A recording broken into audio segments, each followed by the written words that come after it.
when we are addicted to the urgent, it drives us into what quadrants? 1 and 3. In fact, you examine most executive agendas against the 4 quadrants, and you'll find almost all of them are 1 and 3. 2 is usually called other business. What happens then to 2? It gets pushed aside. 2 represents the big rocks. They're pushed aside. Now what happens to 1? It gets larger. How long can you sustain quadrant 1 lifestyle? Doesn't it soon beat you up? Doesn't it burn you out eventually? How many have felt burned out by quadrant 1?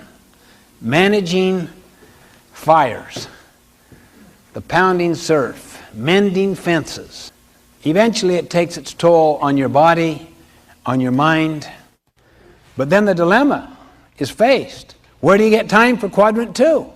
When you're inundated by quadrant 1 things that are both important and urgent.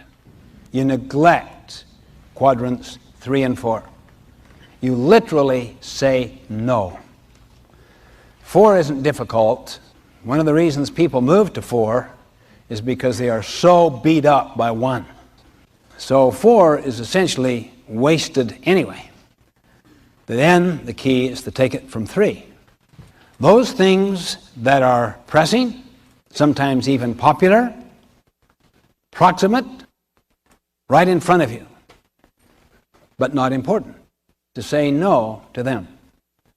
Goethe taught, things which matter most must never be at the mercy of things which matter least. You can do this kind of work, this quadrant 2 work, when there is a burning yes inside you about the mission and the purpose and the value system. You can say no to all kinds of unimportant, however urgent other things may be. People will begin to see you differently. They won't just come and throw quadrant 3 things to you all the time, like I did one time to one of the managers who reported to me. Yeah, it's really urgent, but it was obviously quadrant 3 from his point of view. He said, sure, I'll work on it if you want. Pulled down his project board. I saw all the projects, deadline dates, how far he'd gone. I realized I'm dealing with someone who has purpose and organization here.